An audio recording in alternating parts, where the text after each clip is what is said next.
Bismillahirrahmanirrahim. Innal hamdalillah nahmaduhu ta'ala wa nasta'inuhu wa nastaghfiruh wa na'udzu billahi min shururi anfusina wa sayyiati a'malina may yahdihillahu fala mudilla lahu wa may yudlil fala hadiya lahu. Asyhadu an la ilaha illallah wahdahu la syarika lahu wa asyhadu anna Muhammadan abduhu wa rasuluhu. يقول الله جل وعلا يا أيها الذين آمنوا اتقوا الله حق تقاته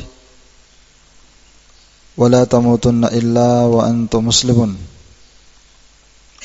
وقوله تعالى يا أيها الناس اتقوا ربكم الذي خلقكم من نفس واحدة وخلق منها زوجها وبث منهما رجالا كثيرا ونساء واتقوا الله الذي تساءلون به والأرحام إن الله كان عليكم رقيبا. وقال تعالى يا أيها الذين آمنوا اتقوا الله وقولوا قولا سديدا يصلح لكم أعمالكم ويغفر لكم ذنوبكم ومن يطع الله ورسوله فقد فاز فوزا عظيما. أما بعد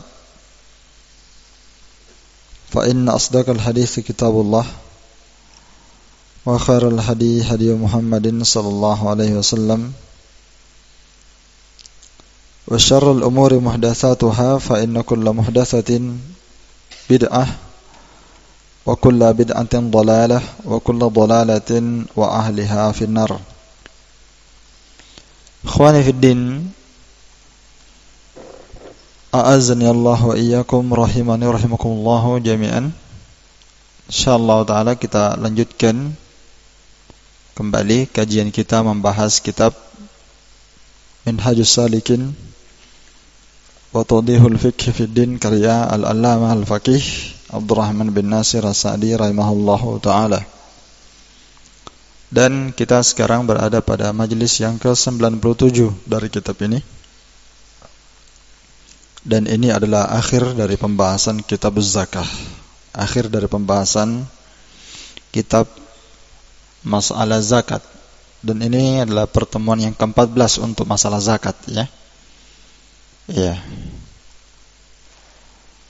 Jadi kitab zakat ada 14 majelis sampai pada pertemuan ke-97 saat ini. Taib. Kemarin akhir pembahasan kita tentang ahkam sedekah tatawwu wa masarifuh, tentang hukum sedekah sunnah dan tempat penyalurannya. Dan setelahnya kita bahas ahkam al-mas'alah, hukum meminta. Iya. Pada kajian yang telah lewat kita telah menyebutkan ahkamul mas'alah, hukum meminta. Yajri fiha al-ahkam al-khamsah, berjalan padanya 5 hukum, ya. Ada meminta yang sifatnya haram. Naam. Ada meminta yang sifatnya haram, seperti meminta zakat orang yang tidak berhak untuk diberi zakat, atau dia meminta takassuran untuk memperbanyak harta.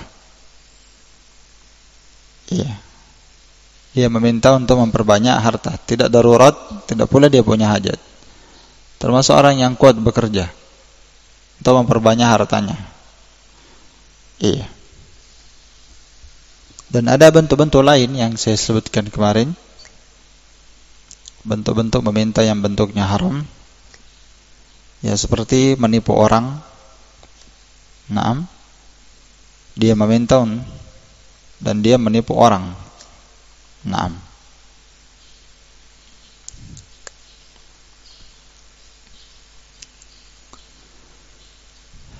Dan yang kedua ada as-su'al al-jaiz, meminta yang bentuknya diperbolehkan. Kemarin kita sebutkan seperti meminta ketika dia punya hajat. Dia meminta ketika dia punya hajat, atau dia meminta kepada sultan walaupun tidak ada hajat. Dan rincian tentang ini sudah saya sebutkan kemarin. Walaupun dia menahan diri dari meminta itu lebih bagus, ya. Kemudian kita masuk bentuk yang ketiga dari bentuk al-mas'alah, dari bentuk meminta, ya. As-su'alul makruh, meminta yang hukumnya makruh, dibenci. Seperti meminta ma'at tasyawwufi wa tikrari at-talab. Seperti meminta dalam kondisi dia memaksa. Iya. Dia memaksa kalau dia meminta, dia mendesak kalau dia meminta. Atau tikrar talab, dia mengulang-ulang permintaannya. Iya. Taib. Ini berdasarkan hadis Hakim bin Hizam. Nabi SAW bersabda kepada Umar, "Ma ja'aka min hadzal mal?" Kata Umar, "Apa yang datang kepadamu dari harta ini? Sedangkan engkau tidak musyrif, tidak melampaui batas dalam menginginkannya. Tidak tamak, tidak serakah. Datang kepadamu harta ini, maka ambillah selama engkau tidak musyrif. Wala sa'il, tidak pula engkau memintanya. Ya, tidak kamu minta harta itu kepada orang, tidak pula kamu melampaui batas, tidak pula kamu rakus, serakah, tamak. Datang kepadamu harta, fakhudhu, maka ambillah. Wa ma la fala, apa yang tidak seperti itu, yakni apa yang datang kepadamu karena kamu memang tamak, serakah, kamu sangat menginginkannya, dan atau kamu memintanya, maka fala tutbi'hu nafsak, maka jangan kamu perturutkan hawa nafsumu. Naam. Ini permintaan yang dibenci, makruh, ya. Kalau tasyawuf, tikrarut talab, mintanya itu sampai dia merintih, ya, memaksa, mendesak, ya. Ini kan kenapa dibenci seperti ini? Karena ini menyusahkan al-mas'ul anhu, menyusahkan orang yang dimintai. Kadang orang dimintai itu melaknat, kadang orang dimintai itu mencela, mencercah. Kan memang ada orang meminta seperti ini, tidak dikasih itu dia perlihatkan kejengkelannya. Kadang dia pukul meja, dia, ya bahkan ada orang sekarang dia gores mobil orang kalau tidak dikasih. Dia gores dengan paku, katanya dia kikir. Ya, kamu hanya meminta. Iya. As-su'al ma'al faqr. Yang kedua, meminta yang sifatnya makruh ini seperti meminta bersama dengan kefakiran. Ini jika orang yang meminta mampu untuk bekerja. Dia memang fakir, tapi dia bisa bekerja. Iya. Tapi dia bisa apa? Bekerja. Ini dalilnya sudah lewat pembahasan kemarin, ya. Sudah lewat pembahasan kemarin tentang pembahasan orang yang mampu meminta, yang diharamkan dia meminta sedekah yang wajib. Sudah lewat, ya. Itu tentang orang yang meminta kepada Nabi sedekah yang wajib, sedangkan Nabi melihat dia adalah orang yang sehat, bugar, kuat. Masih kuat bekerja. Walaupun dia misalnya fakir, kalau masih kuat bekerja, maka makruh dia meminta. Ya.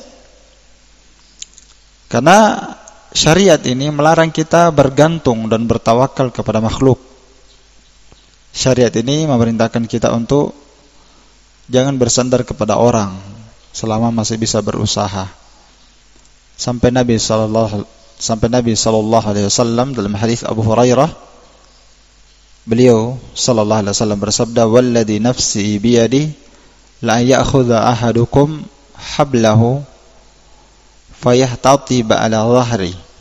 Demi yang jiwaku berada di tangan Allah Subhanahu wa ta'ala, sungguh salah seorang di antara kalian mengambil tali pinggangnya, lalu dia mengikatnya di atas punggungnya.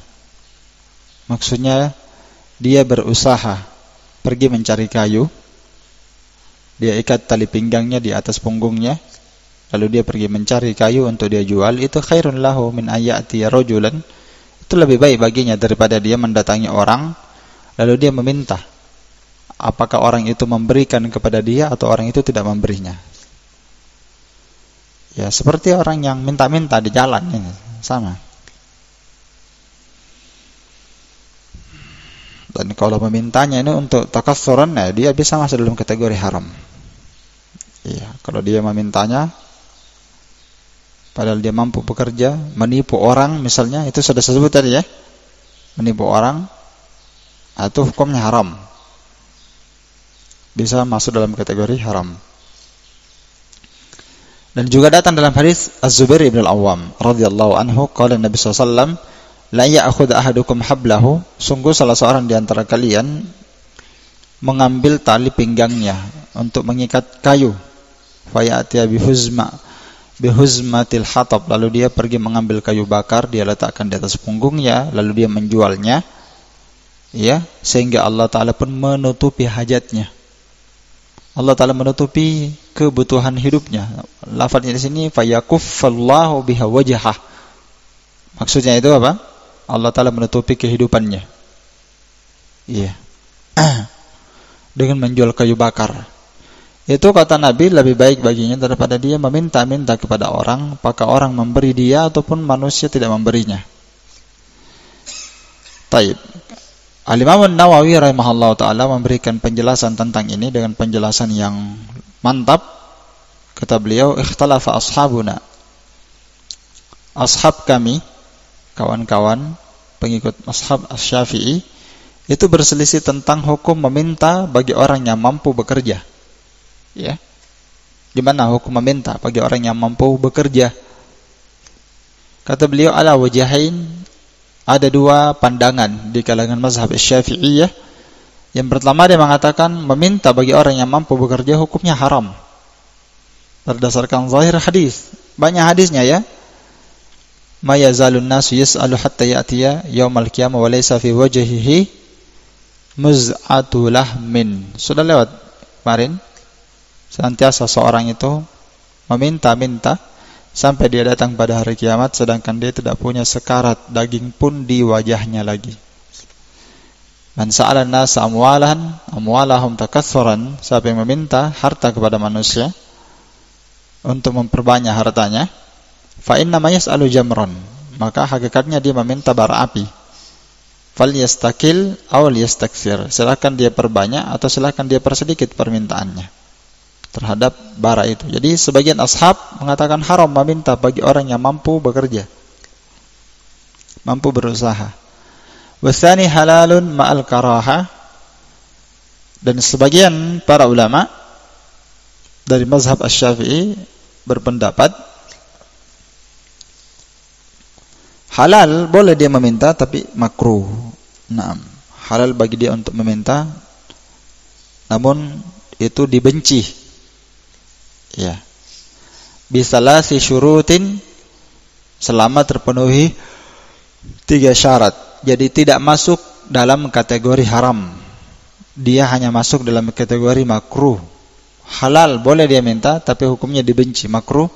Ini kalau terpenuhi 3 syarat. Apa syaratnya? Yang pertama, dia meminta dia tidak merendahkan dirinya. Ya. Kenapa yang seperti ini dilarang? Intinya satu saja. Saya sudah bahas kemarin. Apa? Masalah apa? Tawakal. Kenapa orang dilarang meminta kepada manusia?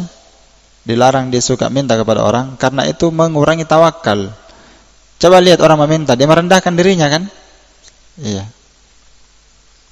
Tidak boleh orang seperti itu. Dia merengek kepada manusia, dia membutuhkan apa yang ada di tangan manusia, dia menampakkan kefakirannya sehingga dia mengharap kepada orang. Itu mengurangi tawakal yang seperti itu. Iya. Makanya kata Al-Hasan Al-Basri rahimahullah ta'ala, dari kelemahan tawakal kalian lebih percaya dengan apa yang ada di tangan manusia daripada apa yang ada di tangan Allah Subhanahu wa ta'ala. Seharusnya orang itu tidak boleh dia meminta kepada orang. Dan walaupun meminta di sini kan meminta bantuan kepada orang itu dirinci nanti. Ada meminta yang hukumnya memang mubah, boleh saja. Selama orang itu mampu meminta bantuan ya, bukan minta harta ini. Minta bantuan. Selama orang itu mampu Selama orang itu masih hidup, bukan orang mati. Selama orang itu hadir, bukan gaib, maka asal memintanya itu jaiz. Dan syarat keempat, selama permintaannya itu tidak ada pelanggaran syariat di dalamnya. Itu 4 syarat. Penting dicatat. Dan itu dimasukkan dalam bab akidah juga oleh para ulama. Di pembahasan doa. Meminta doa kepada manusia. Doa secara bahasa artinya meminta. Mas'alah. Itu boleh. Selama terpenuhi 4 syarat itu tadi. Dia hidup, dia sanggup melakukannya. Yang kedua, dia hidup, bukan orang mati.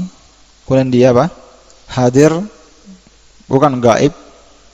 Kemudian yang keempat, permintaannya itu memang permintaan yang dibolehkan dan diizinkan dalam syariat.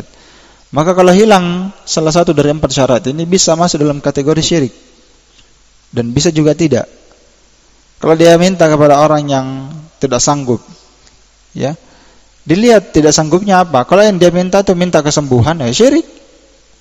Tidak ada orang yang bisa memberi kesembuhan. Iya kan? Kalau tidak sanggup karena dia cacat, ya, dia minta tolong diangkatkan lemari. Orang lumpuh, tolong angkat lemari. Tidak bisa ya. Orang lumpuh, ini permintaannya hukumnya sia-sia, tidak syirik. Ya kan? Sama orang tenggelam, minta tolong sama orang buta. Nah, bagaimana caranya? Tidak bisa kan? Kecuali kalau dia punya keyakinan macam-macam. Ini buta tapi bisa terbang, ini lain masalahnya ini. Yang kedua, kalau dia minta kepada orang yang tidak hidup, orang mati, jelas syirik. Yang ketiga, permintaannya kepada orang yang hadir. Kalau dia minta kepada orang yang gaib, ini bisa masuk dalam kategori syirik, kata para ulama. Ini kepada orang yang tidak hadir, dia mintanya kepada orang yang di luar dari daerahnya, ya, menyembuhkan lewat telepon. Ini bahaya, banyak sekarang dari penyembuhan jarak jauh. Mana gigimu yang sakit, langsung dia tusuk ini, syirik gitu. Permintaan penyembuhan jarak jauh. Yang keempat, permintaannya selama tidak terlarang. Itu soal juga itu, meminta. Selama permintaannya bukan yang terlarang, maka asal hukumnya meminta itu boleh saja. Kalau dia suruh tolong belikan rokok, nak, apa hukumnya? Ya haram. Karena masuk dalam kategori wala ta'awanu 'alal itsmi wal 'udwan.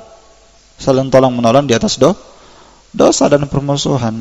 Kalau permintaannya mubah saja. Permintaannya kebaikan dia dapatkan. Jadi bisa jadi wasilah pada halal haram. Jadi dimasuki 4 hukum dia. 5 ya, bisa haram, halal, bisa wajib, bisa sunnah, dan bisa mubah saja. Naam. Ini meminta ya.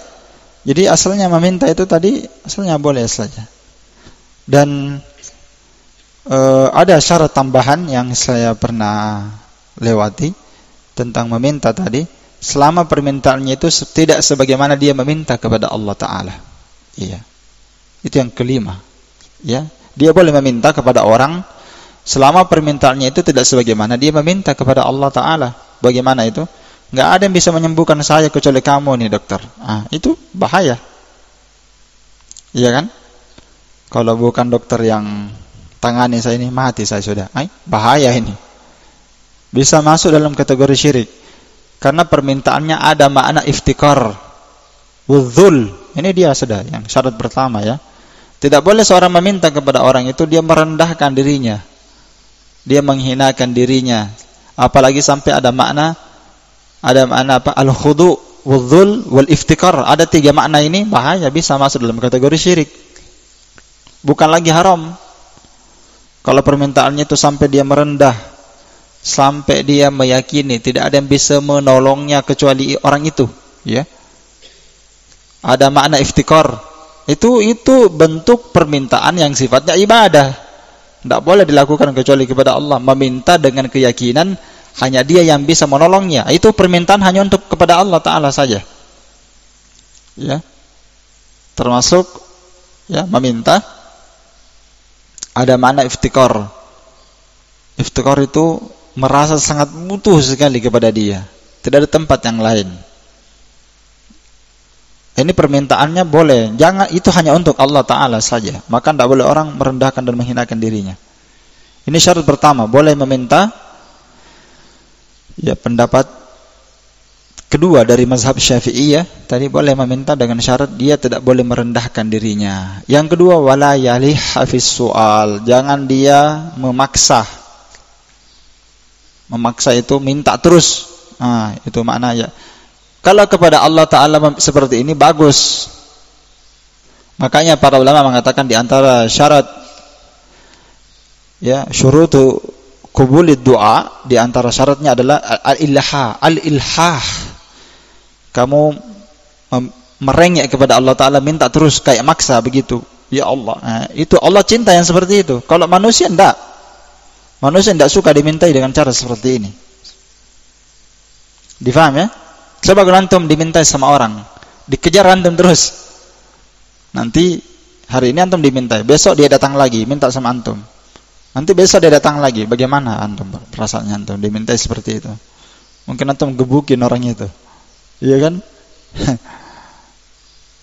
Tapi Allah Ta'ala tidak. Justru orang yang meminta kepada Allah dengan cara seperti ini, justru Allah mencintainya. Karena memang Allah Ta'ala berbeda dengan manusia. Ya, wa qala rabbukum ud'uni astajib lakum. Artinya Allah mencintai orang yang berdoa kepadanya. Innal ladzina yastakbiruna an ibadati, justru orang yang tidak berdoa sayadkhuluna jahannama dakhirin, masuk neraka tidak berdoa.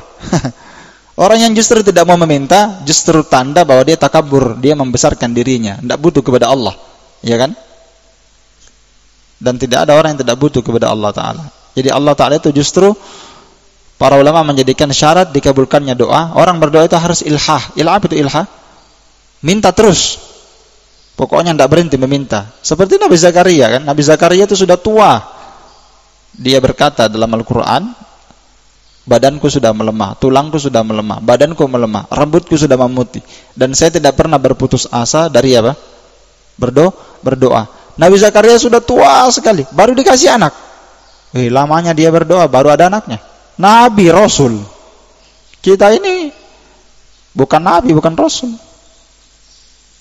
Iya kan? Bertahun-tahun Nabi Zakaria minta doa. Nanti dia sudah tua sekali, bahkan istrinya sudah ajuz, tidak bisa melahirkan. Sama Nabi Ibrahim, nanti sudah tua sekali, baru dikabulkan doanya. Nabi Zakaria berkata, saya sudah tua sekali, tapi saya tidak pernah berputus asa dari berdoa kepada Engkau ya Allah. Begitu orang berdoa, dicontohkan dalam Al-Quran. Makanya tidak boleh orang berdoa itu, sudah berdoa, dia lelah. Dikabulkan doanya. Ini istijal namanya. Kata Nabi, senantiasa doa kalian dikabulkan selama dia tidak apa? Istijal. Apa itu istijal? Iya. Wa qad da'autu. Saya sudah berdoa, falam yustajabu li. Tapi doaku tidak diterima. Ini istijal. Ini sebab penghalang tidak diterimanya doa. Ini bentuk meminta yang kedua. Boleh orang meminta kepada orang, tapi jangan dia mendesak, jangan dia memaksa. Ya. Jangan dia juga marah kalau dia tidak diberi. Ini bentuk yang kedua. Yang ketiga, wala yu'dil mas'ul. Jangan dia menyakiti orang yang dimintai. Ya, banyak bentuk menyakiti orang dimintai ya. Apalagi sekarang banyak spesialis peminta-minta sekarang. Banyak spesialis melalui offline maupun online. Sekarang ini zaman berkembang, banyak orang meminta dengan banyak bentuk, modus, rupa, banyak. Menyakiti orang yang dimintai ya. Iya. Fa in fuqida ahadu hadhihi syurut, kalau hilang salah satu dari syarat ini, ya, maka permintaannya itu haram berdasarkan ittifaq. Wallahu a'lam. Ini nukilan Imam An-Nawawi dalam Syarah Sahih Muslim 7 halaman 179. Jelas ya? Jadi para ulama berselisih pendapat tentang hukum meminta bagi orang yang mampu bekerja. Sebagian ashab Asy-Syafi'i mengatakan haram karena dalilnya banyak. Yang kedua dia katakan makruh. Makruh ini kalau terpenuhi 3 syarat. Dia meminta tidak merendahkan diri, tidak pula dia merengek, mendesak ketika meminta, dan yang ketiga tidak menyakiti orang yang dimintai. Ya, karena tidak boleh menyakiti orang kalau dimintai ya. Karena kenapa tidak boleh orang menyakiti orang yang dimintai? Karena asalnya tidak boleh seorang mengambil harta seorang muslim illa bi nafsihi, kecuali dengan kerelaan dan keridhaan jiwanya baru boleh. Kapan dia tidak senang, antum tidak halal mengambil uangnya. Makanya tidak boleh dipotong-potong uangnya orang. Ya kan? Ada gajinya orang dipotong, gaji profesi. Enggak boleh dipotong seperti itu. Menyakiti orang namanya. Dan itu kezaliman namanya. Ya, dan kira-kira dari 1000, 1.000.000 atau mungkin lebih atau mungkin kurang, kira-kira mereka ridho semua itu kira-kira yang dipotong uangnya? Pasti mereka nggak ridho. Ada yang nggak ridho ya, mungkin ada yang ridho juga. Ya, mungkin ridhonya ya mau di apa lagi? Ya, ridhonya begitu. Biarlah. Ya, dan ini bahaya mengelola uang orang yang tidak dia ridho dengannya, tidak halal, haram dimakan yang seperti ini. Dan itu dihitung suhat namanya, suhat. Ya, dalam hadis disebut suhat. Harta yang diambil dengan cara yang tidak hak. Dan suhat ini ayyumalah min nabat, daging mana saja yang kata Nabi SAW tumbuh dari suhat, dari hasil usaha yang tidak halal, fannaru aula bihi, namakan neraka lebih pantas bagi dia. Bahaya ya. Ya, namanya uang panas. Uang panas. Ya, banyak bentuknya uang panas ya. Salah satunya seperti ini, mengambil tanpa hak. Al-ilha fil mas'alah. Ilha itu dalam meminta. Ya. Ilha itu artinya kalau dibahasakan ya, artinya merengek. Sebenarnya itu ilha. Merengek dan merintih, itu maknanya ilha. Maksudnya dia meminta terus begitu, mendesak terus, meminta terus. Ini saya katakan tadi, kalau untuk berdoa kepada Allah seperti ini bagus. Memang dianjurkan oleh para ulama minta kepada Allah Taala, minta terus. Karena memang tidak boleh kita putus asa meminta kepada Allah Taala. Tapi ini pembahasannya meminta kepada orang. Kalau minta kepada orang ini tidak boleh seperti ini, tidak boleh. Karena ini pasti apa? Yu'dhi, pasti akan menyakiti orang. Iya kan? Dan itu di antara bentuk ilha itu bahasa orang yatadajjar, mengeluh. Saya ini banyak utangku, sudah susah hidupku begini, motorku lagi mau dibayar, pecah kepalaku. Kenapa ini? Ya kan? Ya yatadajjar, mengeluh. Akhirnya apa? Jadi orang yang diminta ini belum dimintai kan? Ini orang kan baru mengeluh ini orang. Belum dimintai, orang ini sudah paham bilang, "Ai, mati ini orang." Mau dibantu ini kan? Nah, jadi nanti masalahnya dia bawa ke orang. Iya kan? Kan masalahnya dia dibawa ke orang. Nanti orang yang mau diminta ini kan pusing juga. Bagaimana ini? Ya kan? Akhirnya dia keluarkan uangnya terpaksa. Tidak ridho. Wah, ini bahaya sudah ini. Bisa masuk dalam kategori haram nanti. Kalau dipaksa, disakiti orang yang dimintai, li'annahu qad yuhmilul mas'ul 'alal ghadab. Ini bisa mengantarkan orang yang dimintai marah nanti. Jengkel. Ya. Dan bisa mengeluarkannya dari batas keadilan. Ya kan? Wa yukhrijuhu an hiyazil i'tidal. Bisa mengeluarkan dia dari batas i'tidal sehingga bisa menjatuhkan dia ke dalam maksiat. Ya, orang yang dimintai ini bisa terjatuh ke dalam maksiat. Dengan apa? Dia cerca dan dia cela itu orang yang meminta. Nah, dosa dia nanti, si babul muslim fusukun. Gara-gara siapa? Nah, gara-gara ini si fulan yang ngeluh-ngeluh, minta maksa-maksa. Dan memang ada yang seperti ini ya. Emak-emak maksa. Ya kan? Banyak sudah. Bapak juga ada, tapi yang banyak itu emak-emak. Kalau sudah minta ini maksa dia. Antum sampai ditarik baju. Tarik bajunya. Tak kasih saya, kasih mati saya kalau kosian saya. Dia paksa orang. Ini orang.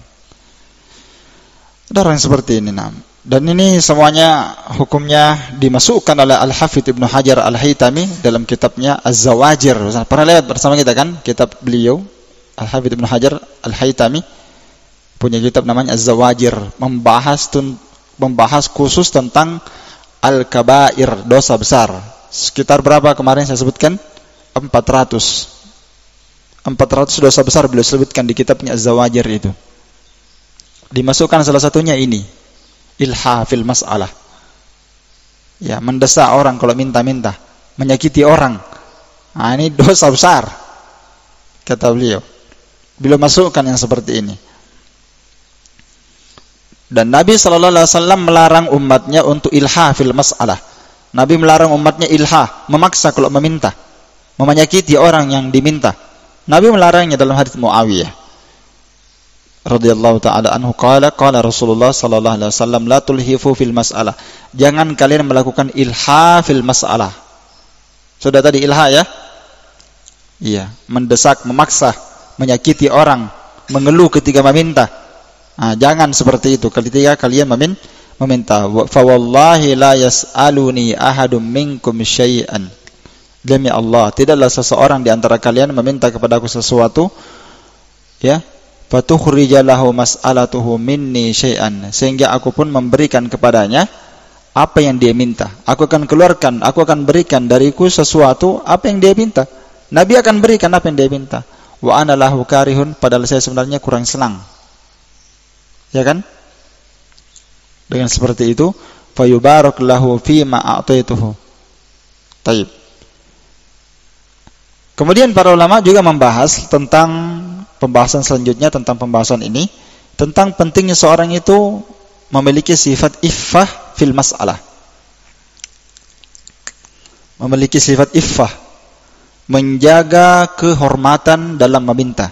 Itu penting sekali. Ini termasuk adab dan akhlak yang sangat penting. Ya, termasuk di dalamnya menyembunyikan kefakiran.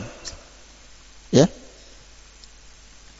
Itu termasuk adab, menyembunyikan kefakiran, menyembunyikan kesulitan yang menimpa. Sekarang ini banyak orang yang, apalagi karena sekarang ini ya media sosial ya, memang tempatnya orang curhat, tempatnya orang mengeluh. Setiap masalah yang terjadi pada dirinya pasti dia coretkan di mana? Di statusnya. Lagi bersedih,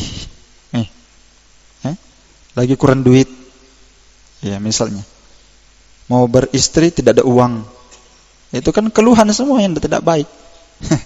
Macam-macam keluhannya, walaupun ada yang bahasa-bahasa isyarat, bahasa-bahasa isyarat, ya. Kapan saya menikah? Misalnya. Tidak bagus seperti itu.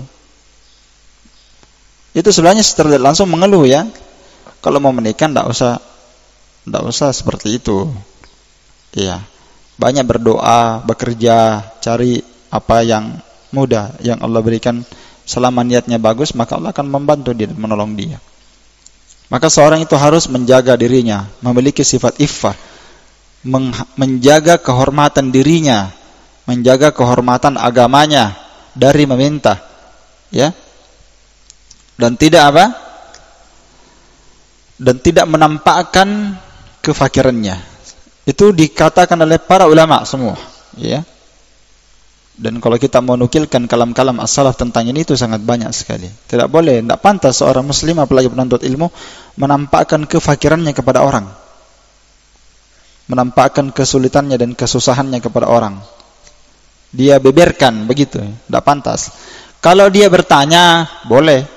Meminta pertimbangan, meminta solusi, boleh yang seperti itu. Itu pun dia harus menggunakan bahasa, bukan seakan-akan dirinya yang ditimpa seperti itu. Iya kan? Karena seorang sejatinya orang yang mengeluh kepada orang lain, selalu menampakkan kesusahan dan kesulitannya, itu sebenarnya dia adalah orang yang lemah dalam bertawakal kepada Allah Ta'ala. Dan dia merengek kepada orang. Itu menunjukkan bahwa dia lemah dalam ketergantungan kepada Allah Subhanahu wa taala, menunjukkan lemahnya dia punya tawakal. Ya, seharusnya dia mengeluhnya kepada Allah Ta'ala. Baik, bukan kepada orang. Kecuali dia mau bertanya, minta solusi, ya boleh dia bercerita bahwa ada orang begini kondisinya, bagaimana solusinya itu. Padahal dirinya itu, ya kan? Bukan orang. Itu bagus. Jadi seorang itu diajari bagaimana dia tidak bergantung kepada manusia. Sampai ada sebagian manusia yang ditimpa kemiskinan, nggak ada yang tahu kalau dia sedang miskin.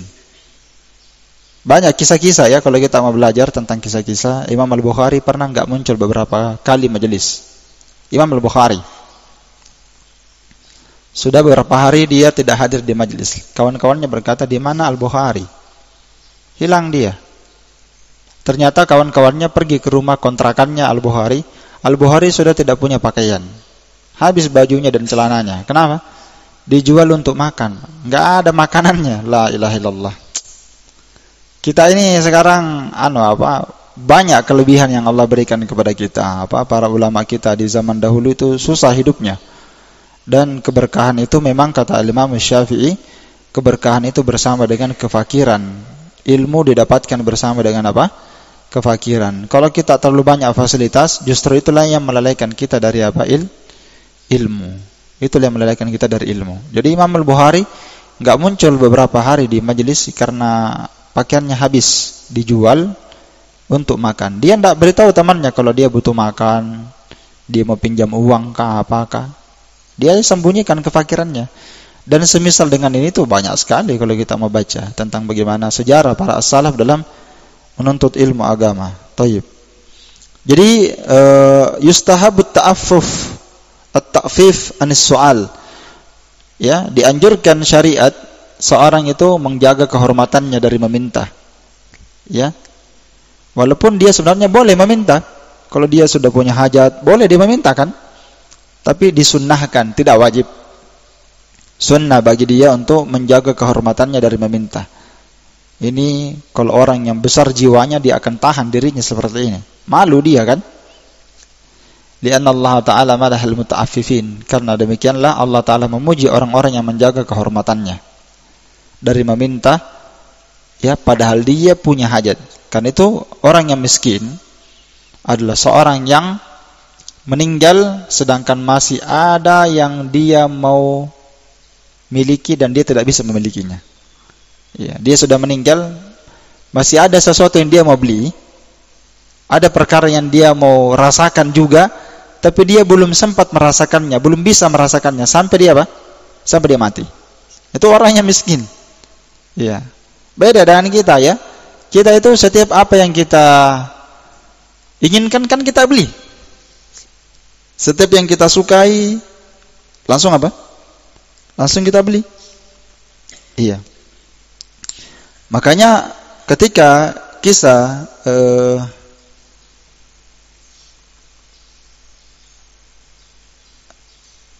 Abu Musa al-Asy'ari, iya. Kisah sahabat Abu Musa al-Asy'ari ke pasar. Beliau beli daging ya. Iya. Beliau beli daging di pasar, kemudian dia menyimpan daging itu dia simpan di bahunya. Kemudian dia pulang ke rumahnya. Di pertengahan jalan ketemu dengan Umar bin Khattab. Ya, ketemu dengan Umar bin Khattab. Kemudian kata Umar, "Apa itu wahai Jabir?" Kata Jabir, "Ini daging ya Amirul Mukminin. Saya beli untuk keluarga saya.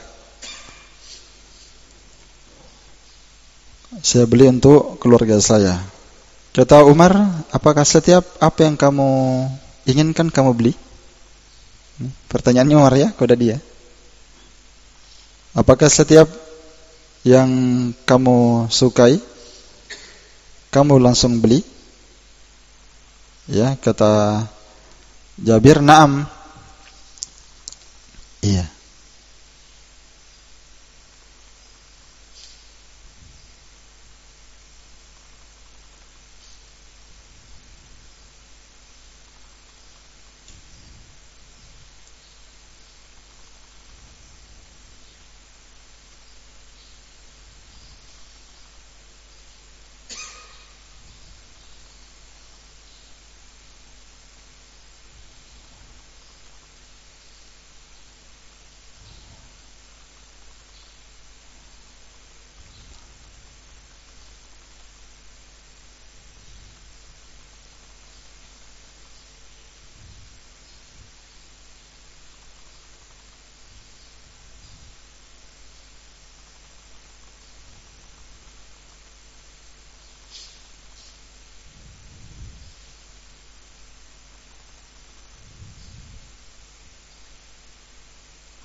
Taib. Jadi ini ayatnya saya cari baru ketemu. Jadi ketika Jabir ditanya oleh Umar, apakah setiap apa yang kamu sukai kamu beli? Apa setiap yang kamu inginkan kamu langsung membelinya? Maka Jabir menjawab, "Na'am." Kata Umar, "Tidakkah engkau mendengarkan firman Allah Subhanahu wa taala?" Umar membacakan kepada Abu Musa al-Asy'ari ayat dalam surah Al-Ahqaf ayat 20. Beliau berkata, "Wa yawma yu'radul ladzina kafaru 'alan nar, adhabtum thayyibatikum fi hayatikum ad-dunya wastamta'tum biha, falyawma tujzauna 'adzabal huni bima kuntum tastakbiruna fil ardi bighairil haqqi wa bima kuntum tafsukun." Kata Umar, pada hari ketika orang-orang kafir itu diperhadapkan di depan neraka. Iya, kemudian dikatakan kepada mereka, "Adhabtum thayyibatikum fi hayatikum ad-dunya." Sesungguhnya thayyibatikum, dunia kalian yang kalian miliki itu, ya. Dunia yang kalian miliki fi hayatikum ad-dunya, dalam rezeki kalian, harta kalian, uang kalian, kalian sudah belanjakan itu untuk urusan dunia kalian. Iya, jadi harta kalian itu, uang kalian sudah belanjakan untuk dunia saja, untuk dunia kalian. Wastamta'tum biha, dan kamu sudah bernikmat-nikmat dengan dunia itu, dengan harta dan rezeki kalian. Fal yauma tujzaun adzabal huni, maka pada hari ini rasakanlah azab yang menghinakan, bima kuntum tastakbirun, disebabkan karena kalian bersombong di atas permukaan bumi, bighairil haqqi, tanpa hak, wa bima kuntum tafsukun. Maka ini Umar pahami ayat ini. Seorang punya harta, itu tidak pantas kalau setiap apa yang dia mau beli, dia langsung beli. Ini pahamnya Umar terhadap ayat ini, ya. Karena beliau menegur Abu Musa al-Asy'ari. Iya. Padahal mau difikirkan, ya, ini mereka para sahabat ini adalah orang-orang yang ahli ibadah. Namun seperti itulah Umar bin Khattab. Orangnya adalah orang yang sangat zuhud terhadap dunia. Sampai di rumah beliau itu tidak ada dunia kecuali sedikit sekali. Rumah beliau kecil, kemudian tidak ada di rumahnya kecuali lemari satu, kemudian alat untuk berperang, dan roti yang dia makan kualitas roti yang paling jelek. Ya, sampai pernah datang, karena dia adalah Amirul Mukminin, pernah datang orang-orang ke rumah beliau dari pejabat-pejabat, dan beliau sajikan roti yang beliau makan. Rotinya ini, kalau orang Arab tidak suka yang roti seperti itu, keras, nggak enak, begitu. Setelah mereka makan, kata Umar, "Saya tahu kalian tidak suka makan roti itu. Itulah saya makan," kata beliau. Luar biasa ini Umar, ya. Jarang orang seperti dia. Iya, dia betul-betul jauh dari apa? Dunia. Dan banyak kisah ini mirip-mirip dengan Umar, seperti Abu Ubaidah bin Jarrah, itu mirip dengan Umar. Ya, mirip dengan siapa? Umar. Orangnya ini paling jauh dari dunia. Tidak suka dengan kemewahan orangnya. Dan memang di zamannya Abu Bakar As-Siddiq, yang diangkat panglima perang di Syam itu Abu Ubaidah bin Jarrah. Pasukannya itu ratusan ribu atau ribuan, ya, seperti itu. Sedangkan Khalid diletakkan di Irak.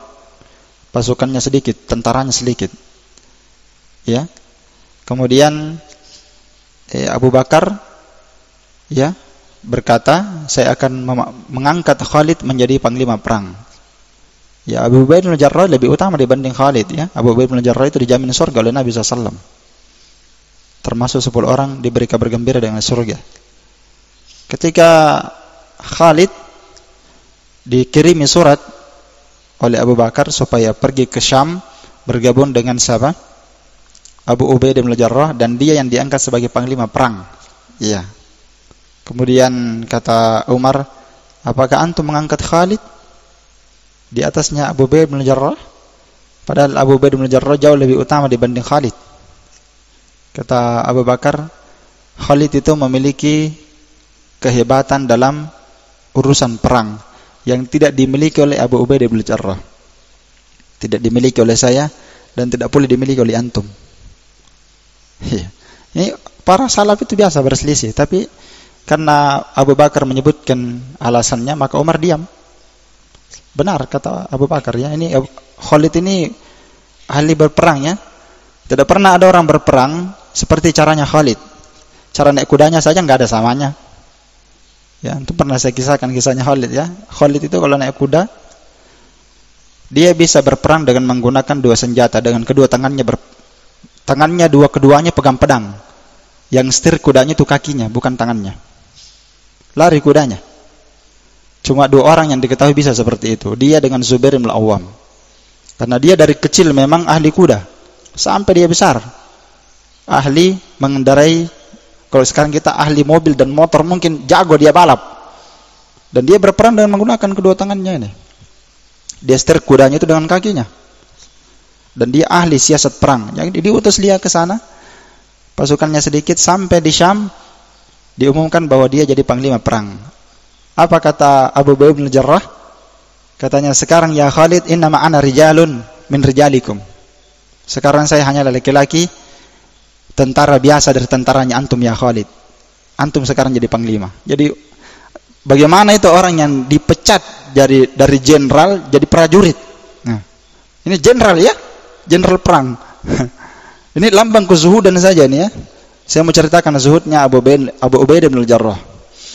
Jadi ketika peperangan itu menang, ya kan, peperangan menang dipimpin oleh Khalid dan seterusnya, sampai diutuslah Abu Ubaidah bin Jarrah ke tempat sampai terus Khalid menjadi pimpinan perang di zamannya Abu Bakar, meninggal Abu Bakar, digantikan oleh Umar. Ya, justru Umar dia pecat Khalid ibn Walid. Dia kirimkan surat. Ya, kalau surat ini datang digantikan Khalid. Ya, oleh siapa? Digantikan lagi kembali oleh Abu Ubaidah bin Jarrah. Ya, digantikan kembali oleh Abu Ubaidah ibn Jarrah radhiyallahu taala anhu. Setelah digantikan, ya, sampai Umar berkata, ketahuilah bahwasannya kemenangan Islam bukan karena Khalid, tapi karena Allah Subhanahu wa taala. Ini Umar ini tidak mau mengatakan jangan sampai Khalid terfitnah. Benar juga perbuatannya Umar ya. Iya. Akhirnya sampai suatu ketika, disitulah kematiannya Abu Ubaidah bin Jarrah di negeri Syam. Dia terkena wabah di tempat yang dia perangi itu, saya lupa namanya. Ya. Di daerah itu tertimpa penyakit, ditimpa taun, wabah ya, wabah taun. Wabah taun itu parah sekali ya. Langsung pasukan Abu Ubaidah bin Jarrah itu sekitar 24.000 ya, atau sekitar 360.000 ya, 360.000 itu semuanya meninggal, 300.000 meninggal, kecuali cuma tersisa 60.000 saja. Ya, 60.000 yang tersisa yang masih hidup, sisanya mati semua, termasuk Abu Ubaidah bin Jarrah. Tertimpa wabah apa? Wabah taun. Di antara yang meninggal sahabat yang terkenal di waktu itu adalah Abu Ubaidah bin Jarrah dengan Mu'adz bin Jabal. Sama, di situ meninggal semua. Iya. Umar mengirim surat.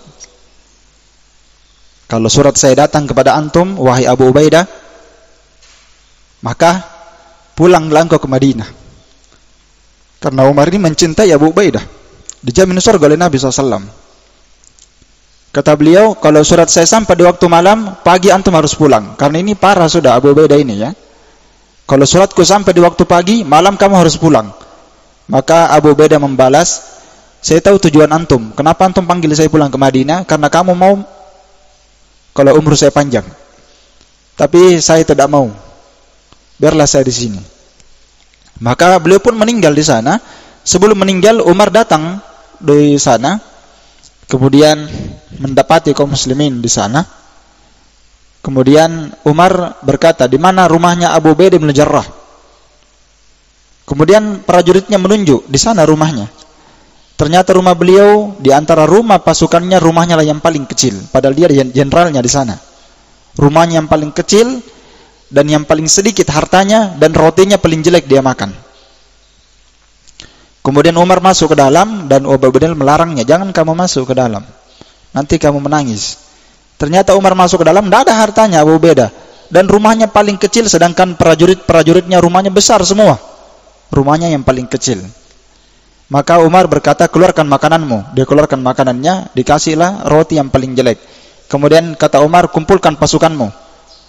Diminta semua apa yang dimakan. Ternyata mereka makan roti yang enak. Karena seperti itulah sifatnya Amirul Mukminin. Dia kasih prajuritnya yang bagus, sedangkan dia tidak mendahulukan dirinya dibandingkan yang lain. Maka kata Umar, semua di antara kita terfitnah dengan dunia kecuali siapa? Abu Ubaidah bin Jarrah. Nah, ini saya gambarkan kisah ini, ikhwan, karena ini tepat dengan pembahasan kita dengan at-ta'affuf 'anil mas'alah. Kita baca firman Allah Subhanahu wa taala tentang at-ta'affuf 'anil mas'alah, menjaga kehormatan diri dari meminta ini. Yaitu firman Allah taala dalam surah Al-Baqarah ayat 273. Surah Al-Baqarah ayat 273. Lil fuqara'il ladzina uhsiru fi sabilillah la yastati'una darban fil ard yahsabuhumul jahilu aghniya'a min at-ta'affuf ta'rifuhum bisimahum la yas'aluna an-nasa ilhafa wa ma tunfiqu min khairin fa innallaha bihi alim. Allah taala berfirman, apa yang kamu infakkan, apa yang kamu sedekahkan kepada orang-orang yang fakir, kepada orang-orang yang miskin, alladzina uhsiru, di mana mereka itu tertahan, ya, bukan di penjara, mereka tertahan dengan jihad. Mereka tertahan dengan jihad fi sabilillah sehingga usahanya itu tidak bisa dia jalankan. Iya. Mereka terhalang dengan jihad di jalan Allah sehingga usahanya itu tertahan. La yastati'una darban fil ardi, sehingga dia tidak dapat berusaha di muka bumi. Mereka tidak sanggup berusaha mencari nafkah. Apa yang kami infakkan untuk mereka? Yahsabuhumul jahilu aghniya'a min at-ta'affuf. Orang-orang yang jahil, ya, orang-orang, ya, al-jahil yang tidak tahu, itu mereka menyangka bahwa mereka ini agniya, orang-orang berkecukupan. Kenapa? Minat ta'affuf, itu syahidnya sudah, karena mereka menjaga diri dari apa? Tidak meminta, dan termasuk makna ta'affuf, tidak menampakkan kefakiran kepada orang. Kamu sangka dia apa? Kamu sangka dia itu orang kaya. Kamu sangka dia orang berkecukupan. Orang jahil, orang nggak tahu, dia sangka dia orang berkecukupan. Kenapa? Karena dia ta'affuf, karena dia menjaga dirinya dari tidak meminta dan dia tidak menampakkan kefakirannya. Inilah makanya ini di antara adab dan akhlak yang sangat mulia, di antara akhlak para sahabat. Di antara akhlak para sahabat. Disangka dia kaya, ya, padahal tidak. Namun Nabi SAW mengetahuinya. Makanya Allah katakan ta'rifuhum bisimahum, kamu tahu ciri-ciri mereka. Ya, kamu tahu mereka dari ciri-ciri mereka itu yang miskin itu, Nabi SAW mengetahuinya. La yas'aluna an-nasa ilhafan, mereka itu tidak meminta kepada manusia dengan ilhaf. Ini dia pembahasan kita. Mereka tidak meminta kepada manusia dengan apa? Ilhafa. Ya, apa itu ilhafa? Ya, memaksa, mendesak, ya, tadajjar, menampakkan kesusahan, menampakkan, sehingga dia memaksa orang untuk diberikan. Iya.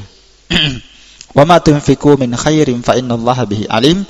Maka apa saja yang kamu infakkan di jalan kebaikan, maka Allah Ta'ala Maha mengetahui infak kalian. Ini dalil tentang anjuran orang itu bersedekah. Ya, jadi tangan di atas itu jauh lebih baik dibandingkan tangan apa? Di bawah. Jangan kita selalu mau diberi saja. Maunya kita juga rajin memberi. Kita rajin apa? Memberi, membantu orang. Jangan kita saja mau diberi, kita tidak pernah bersedekah. Ayo bersedekah, ayo bersedekah. Kita tidak bersedekah. Harusnya kita bersedekah. Kemudian datang dalam hadits Abu Sa'id Al-Khudri, di antara akhlak yang sangat mulia dari akhlak Nabi SAW tentang masalah bersedekah. Datang dalam hadits Abu Sa'id Al-Khudri radhiyallahu taala anhu, beliau berkata, "Inna nasan minal ansar sa'alu Rasulullah SAW fa'a'tahum." Sesungguhnya ada sekelompok orang dari Ansar, mereka minta kepada Nabi sallallahu alaihi wasallam, lalu Nabi memberikan kepada mereka apa yang mereka minta. Thumma sa'aluhu fa'a'tahum. Setelah itu mereka minta lagi kepada Nabi sallallahu alaihi wasallam. Dalam beberapa waktu, ya, Nabi berikan lagi. Setelah itu yang ketiga kalinya mereka minta lagi kepada Nabi sallallahu alaihi wasallam. Hatta nafida ma indahu, sampai habis semua apa yang ada di sisi Nabi sallallahu alaihi wasallam. Ini yang pernah saya kisahkan ya. Mereka minta kepada Nabi, Nabi beri. Mereka minta, Nabi beri. Mereka minta, Nabi beri. Hatta nafida ma indah. Sampai habis semua yang ada di sisi Nabi sallallahu alaihi wasallam, habis. Faqala, lalu Nabi SAW berkata, "Ma yakuna 'indi min khairin falan addakhirahu ankum." Apa yang ada di sisi saya berupa harta itu, min khairin, Nabi lafadzkan dengan khairin ya. Karena dalam Al-Qur'an itu, dalam Al-Qur'an ada hadis kadang harta itu disebut dengan kalimat khair. Ya, ada juga dalam Al-Qur'an, bisa antum cari. Harta namun disebutkan dengan lafaz, ditakbir dengan lafaz apa? Khair. Iya. Ma yakunu indi min khairin, apa yang ada di sisiku berupa harta, aku tidak akan simpan harta itu dari kalian. Maksudnya saya tidak menyimpan harta itu, saya sembunyikan misalnya, saya taruh untuk diriku. Apa yang ada di sisiku dari harta, saya tidak akan sembunyikan dari kalian, pasti saya akan beri. Setiap kamu minta, saya akan beri. Namun, wa may yasta'fif yu'iffahullah, siapa yang menjaga kehormatannya, maka Allah akan memuliakan dia. Ini pentingnya sifat akhlak iffah, menjaga kehormatan dari meminta. Inilah yang terjadi pada para sahabat. Karena memang Nabi telah mendidik mereka dengan pendidikan yang luar biasa itu, pendidikan Nabi kepada para sahabat, sehingga mereka itu betul-betul tidak butuh kepada apa yang ada di tangan manusia. Tidak butuh kepada apa yang di tangan manusia berupa dunia. Taib. Wa may yastaghni yughnihillahu, barang siapa yang merasa cukup, walaupun dia kurang, tapi dia merasa cukup dengannya, dari kekurangan itu, yughnihillahu, maka Allah akan mencukupkan dia. Allah akan buat dia jadi kaya. Karena hakikat kekayaan itu bukan dengan harta, tapi dengan apa? Hati. Innamal ghina ghinan nafs. Kecukupan itu ketika seorang merasa puas dengan pemberian Allah Ta'ala. Wa may yatasabbar yusabbirhu Allahu. Siapa yang bersabar, maka Allah akan sabarkan dia. Karena kesulitan dan kesusahan itu memang butuh sabar ya. Karena kemiskinan itu memang butuh kesabaran. Berat. Wa ma u'tiya ahadun ata'an khairan wa awsa' min as-sabri, dan tidaklah seseorang diberi dengan sebuah pemberian yang lebih baik dan lebih luas dibandingkan kesabaran. Taib. Dan masih ada dalil-dalil lain tentang anjuran dan perintah syariat untuk menjaga kehormatan diri dari meminta dan tidak menampakkan kefakiran dan bersabar dengan kefakiran itu. Ya, ini dalil-dalil semua ini dibawakan di sini untuk menangkis dari masalah. Menangkis dari apa? Berlebihan dalam meminta. Hanya saja meminta ini memang butuh rincian ya. Jangan orang masuk di pembahasan ini kemudian dia serampangan di dalamnya. Ya, jangan dia masuk ke dalam pembahasan masalah meminta ini lalu dia serampangan dalam menghantam rata ya. Jadi butuh dilihat, dirinci tentang masalah-masalah ini. Beda antara dia minta pribadi dengan memintakan untuk dibantu orang lain. Beda itu. Itu namanya syafaat. Ya. Kalau dia minta untuk pribadinya, maka dia lihat dirinya, dia siapa dia meminta itu, dia butuh tidak. Dan makanya saya sendiri biasa bertanya tentang masalah seperti ini, masa saya tanyakan juga tentang bagaimana hukumnya. Ya. Masalah meminta ini. Saya bertanya kepada beberapa guru kita ya. Kalau antum merasa butuh dengan itu, ambil. Kalau antum tidak butuh, tidak usah diambil. Seperti misalnya zakat, ya. Kadang orang memberi zakat. Kalau antum merasa butuh dengannya, ambil. Kalau antum punya hajat dengan itu. Kalau antum tidak punya hajat, antum berkecukupan, enggak usah diambil. Ya. Kalau misalnya seorang penuntut ilmu misalnya, dia fakir, dia butuh untuk menambal punggungnya, kehidupannya untuk itu, bisa diambil. Atau misalnya dia pakai untuk membelikan kitab-kitab untuk dia pakai belajar dan mengajar, itu betul benar. Ya, tapi kalau dia misalnya kaya, dia ada harta cukup, kelebihannya cukup, ya kan? Kemudian dia mengumpulkan harta itu takatsuran, nah itu tidak boleh seperti itu. Tidak pantas. Taib. Dan lain lagi pembahasannya kalau dia menjadi sebab kebaikan untuk yang lain, seperti bangun masjid misalnya, bangun pesantren misalnya, membangun apalah kebaikan-kebaikan dari dakwah ila Allah Ta'ala ini, ya, dia sebagai sebab orang lain Membantu. Itu syafaat, bukan meminta. Tapi orang ini sebagiannya ada yang serampangan menghantam rata seperti ini. Dia katakan itu meminta semua haram. Ya. Meminta semuanya hukumnya apa? Haram. Padahal memberikan syafaat seperti ini disebutkan oleh Nabi sallallahu alaihi wasallam, "Isfa'u tu'jaru." Nabi sallallahu bersabda, "Isfa'u tu'jaru." Beri syafaat, kata Nabi, kamu akan dibalas pahala oleh Allah taala. Siapa itu? Orang yang punya kedudukan. Orang yang dipandang. Makanya kadang ditulis namanya, mengetahui fulan dan fulan. Ya kan? Karena kalau dia memberikan syafaat di situ, orang akan membantu dan orang akan percaya. Misalnya seorang syekh misalnya. Ya, Syekh Mukbil dulu ditanya ya oleh guru kita Ustaz Zulkarnain tentang masalah minta ini, ya. Maka beliau Syekh Mukbil rahimahullah taala menulis surat rekomendasi untuk dibantu itu muridnya. Iya. Dan beliau itu waktu itu baru-baru pulang dari Yaman, guru kita Ustaz Zulkarnain mau bangun masjid, berdakwah. Maka beliau tuliskan surat itu untuk membantu. Ya, waktu itu yang pulang bukan Ustaz Zulkarnain, Ustaz Khidir yang pulang waktu itu. Bukan Ustaz Zulkarnain, Ustaz Khidir. Kemudian beliau memberikan syafaat supaya murid beliau yang sudah pulang ke Indonesia itu dibantu. Ya, apa antum mau berkata nih Syekh Mukbil peminta-minta? Tidak kan? Dia memberikan syafaat. Dia meminta memang secara zahir meminta, tapi dia meminta bukan untuk dirinya. Iya kan? Dia meminta untuk siapa? Untuk membantu penuntut ilmu, untuk membangun dakwah. Dan seperti itu boleh. Kalau dihantam rata seperti ini, itu keliru namanya, keliru. Ya. Memang Syekh Mukbil punya buku yang berjudul Dhammul Mas'alah. Ya, punya buku yang berjudul Dhammul Mas'alah, tercelanya meminta-minta. Tapi kita harus benar cara belajarnya ya. Ya. Karena guru kita juga sendiri itu sudah menyampaikan bahwa buku itu saya belajar dari awal sampai habis buku itu, kata beliau. Saya belajar buku itu sampai apa? Sampai selesai. Dari penulisnya sendiri, Syekh Mukbil. Dan saya tidak memahami seperti dipahami oleh anak kecil belakangan ini. Dipaham ya? Iya. Ini untuk mempertegas saja karena banyak orang yang serampangan tentang masalah ini. Ya, walaupun bergampangan juga dalam masalah ini itu juga tercelah. Baik.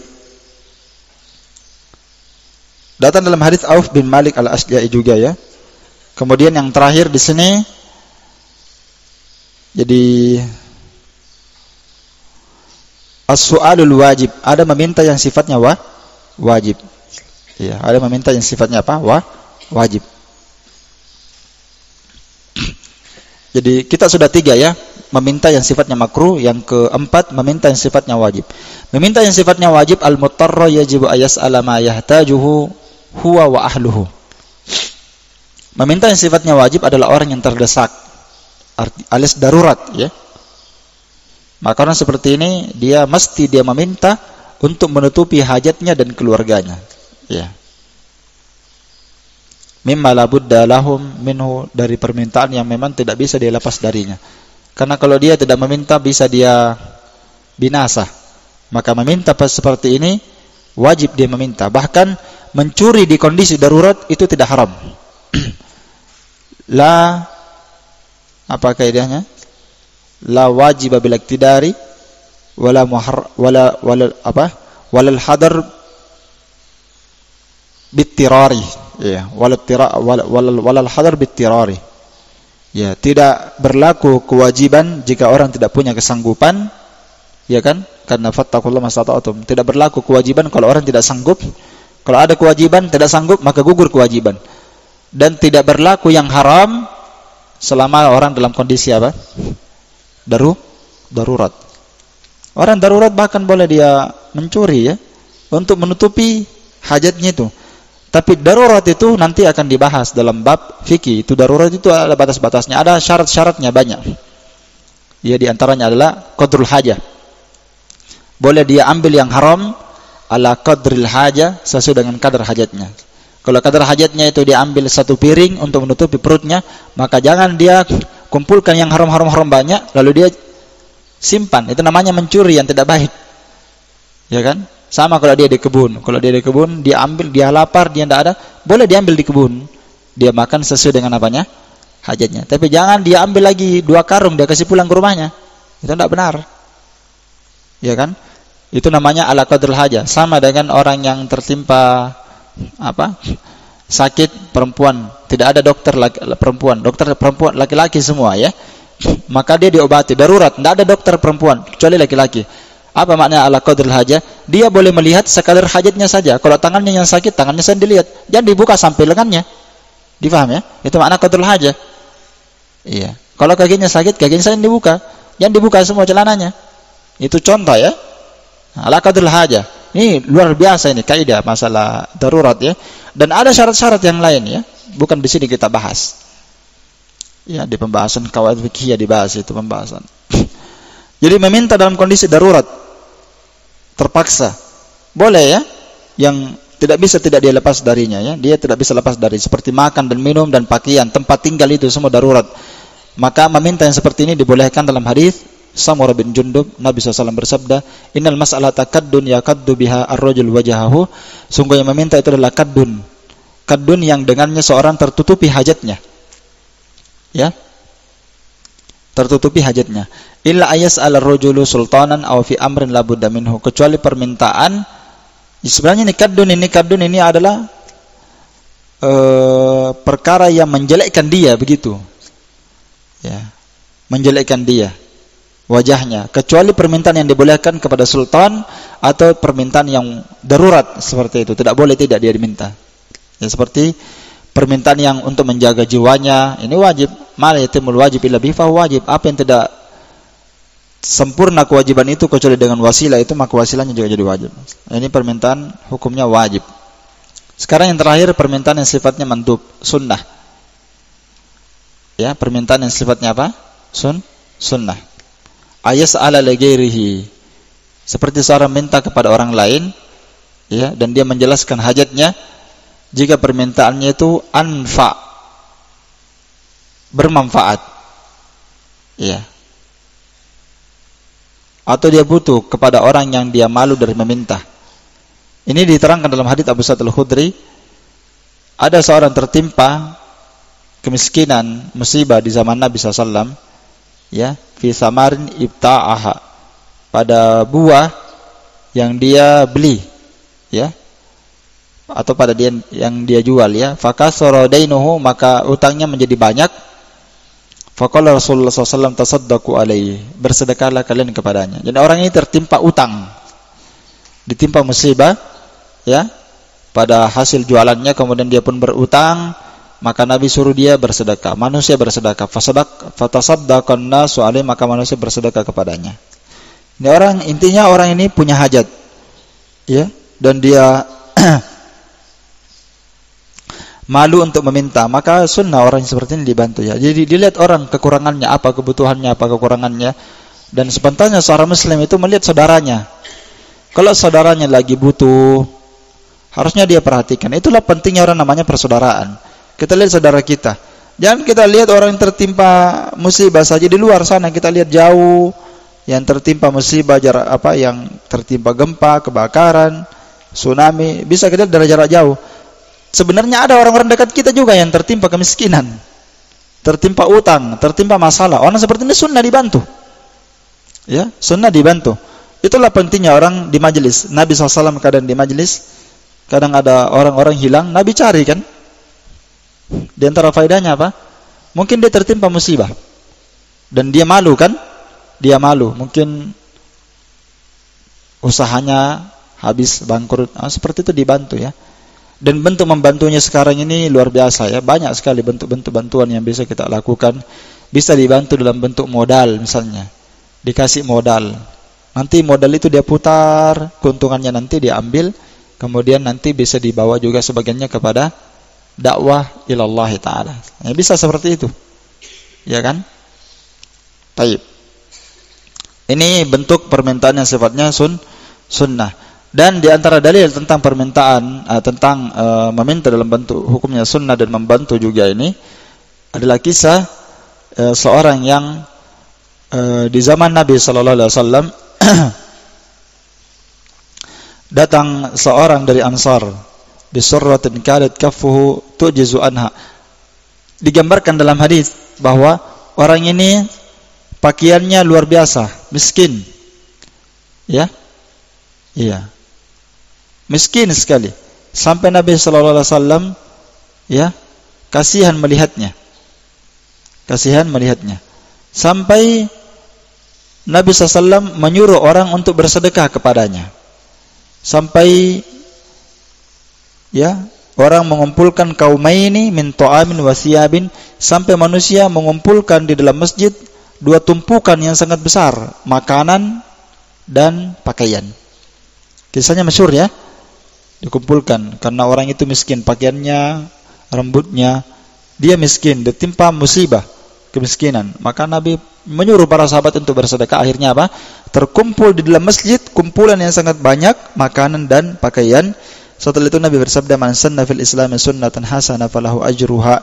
Barang siapa yang mencontohkan jalan yang baik dalam Islam, maka dia akan mendapatkan pahalanya dan pahala orang yang beramal dengan mencontohnya setelahnya, tanpa mengurangi pahala orang yang mencontohnya tersebut. Wa man sanna fil Islami sunnatan sayyi'ah, dan barang siapa yang mencontohkan dalam Islam sunnah yang jelek, maksudnya jalan ya, dia contohkan amalan buruk, maka dia akan menanggung dosanya dan dosanya orang yang mencontohnya setelahnya, tanpa mengurangi dosa orang yang mengikutinya. Ini jelas ya. Kemudian mengambil masalah, mengambil harta tanpa meminta. Bagaimana kalau dia diberi? Dia diberi. Bolehkah dia mengambilnya? Kalau dia diberi tanpa dia memintanya, maka itu sangat bagus ya, enggak ada masalah, diambil. Yang penting jangan dia tamak dan jangan dia serakah terhadapnya. Karena itu datang dalam hadis ya, Umar ya. Sudah lewat hadisnya kan? Sudah lewat hadisnya. Dalam hadis Umar Nabi bersabda, "Ma ja'aka min hadzal mal," apa yang datang kepadamu dari harta ini, selama datang kepadamu ini bukan kamu melampaui batas, tidak pula kamu tamak dan serakah terhadapnya, wala sa'il, tidak pula kamu meminta dengannya, fakhudhu, ambil. Ya. Ambillah. Dan kisahnya Ibnu Umar juga ya. Ibnu Umar pernah diberi oleh Nabi SAW. Atau bukan kisahnya Ibnu Umar ya, kisahnya Umar. Ini sebelum hadis ini ada sebenarnya ya. Ini kan langsung hadisnya disebutkan. Kisahnya pernah Nabi memberikan Umar. Nabi memberikan sesuatu harta kepada Umar. Umar tidak mau mengambilnya. Kemudian Nabi beri. Umar tidak mau menerima. Umar orangnya zuhud. Maka Nabi SAW berkata kepada Umar, hadis ini, apa yang datang kepada antum dari harta, selama kamu tidak serakah dan tamak terhadapnya, ambil saja. Dan adapun kalau datang adapun harta yang kamu memang sudah tamak terhadapnya, sangat menginginkannya, ya maka fala tutbi'hu nafsak, jangan kamu memperturutkan nafsumu. Karena memang itu nikmat ya, seperti kisahnya kemarin sahabat, harta itu nikmat, hijau, manis, ya kan? Tapi siapa yang menjaga dirinya itu lebih baik bagi dia. Ya. Naam. Dan diketahui al-khulafa ar-rasyidin setelah Nabi SAW itu kadang mereka memberikan sahabat-sahabat radhiyallahu anhum yang lain dari orang-orang yang lam yu'rafu bihaja, tidak diketahui dia punya hajat, tapi dikasih juga. Iya. Bukan orang miskin, bukan juga orang yang sangat butuh harta, tidak. Mungkin dia ada berkecukupan lah seperti itu, tapi diberi oleh al-khulafa ar-rasyidin. Ya. Diberi. Bukan karena dia meminta, dia ambil bukan karena dia tamak. Dikasih memang diberi ya. Ya seperti siapa yang masyhur? Seperti sebagian sahabat seperti Ibnu Umar, Ibnu Abbas. Ya. Naam.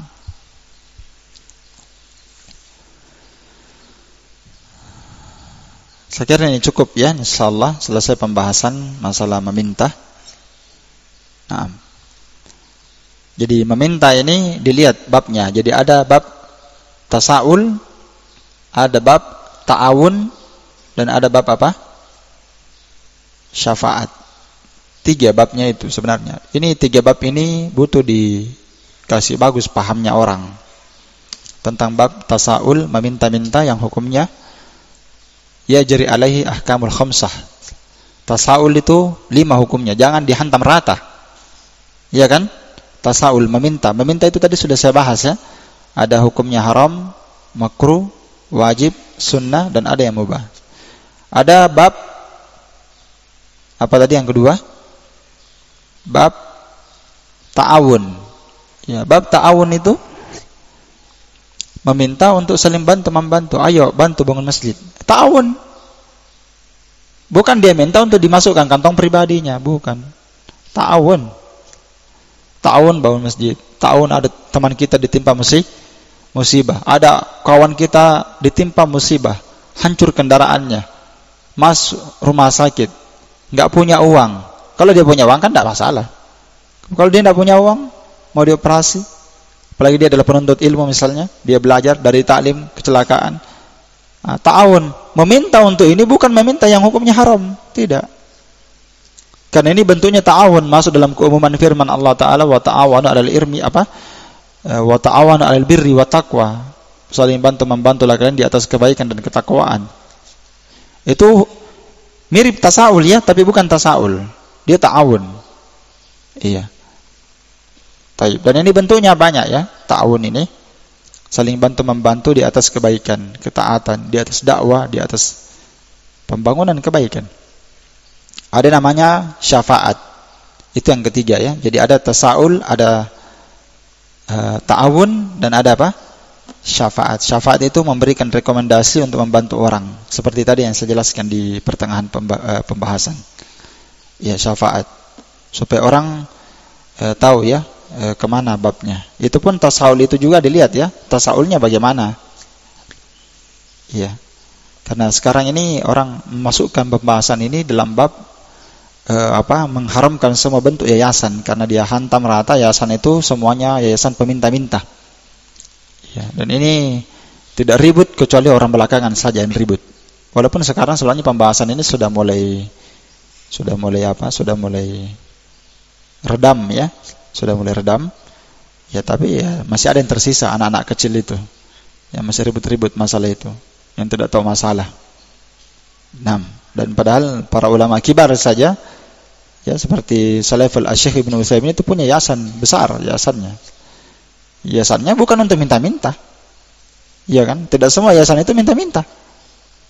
Orang setiap buat yayasan minta-minta, wah, keliru ya. Ya, orang buat yayasan itu formalitas untuk apa? Badan hukum, apalagi kita tinggal di negara hukum, enggak punya seperti itu, berbahaya. Bisa kita dituduh teroris. Ya. Jadi dibuat itu asalnya untuk kebaikan, kemaslahatan dakwah. Ya. Dia tidak bisa dihukumi sebagai maksud dan tujuan dakwah, bukan. Iya, tapi dia adalah wasilah, dan wasilah itu hukumnya apa? La ahkamul maqasid, sesuai hukumnya. Dia dibuat untuk apa? Kalau memang orang buat yayasan itu untuk memang dia pakai minta-minta, maka hukumnya haram. Iya kan? Sekarang kita buat yayasan itu apa? Untuk badan hukum. Iya. Itu asalnya. Iya. Dan dibuatkan rekening untuk itu lebih bagus daripada rekening pribadi. Iya kan? Mana lebih bagus kalau saya cantumkan ta'awun, rekening pribadi, saya simpan di situ, atau rekening yayasan yang memegangnya itu banyak orang? Mana lebih aman? Rekening pribadi bahaya, dan orang tidak percaya juga nanti. Iya kan? Itu ini kita bahas ini diperjelas. Itu tujuannya sebenarnya itu. Untuk menjaga itu. Untuk menjaga keburukan citra dakwah. Tapi justru orang membaliknya. Dia katakan yayasan peminta-minta. Dia balik. Iya kan? Padahal kalau nggak ada itu, sekarang antum mau ta'awun. Mereka memang tidak ta'awun. Karena ta'awun itu mereka juga katakan haram. Tidak ada ta'awun. Jadi kalau mau kajian, mau apa? Ta'awun. Haram ta'awun. Dari mana haram ta'awun? Iya. Ini diperjelas karena banyak orang yang sekali lagi dia menghantam rata tentang masalah tasaul itu tadi dengan ta'awun. Syafaat pun dianggap sebagai meminta-minta semuanya, dihantam rata ya. Saya kira ini cukup. Selesai pembahasan zakat dan sedekah sunnah. Subhanakallahumma bihamdik, asyhadu an la ilaha illa anta, astaghfiruka wa atubu ilaik. Walhamdulillahirabbil alamin. Tafadhalu barakallahu fikum.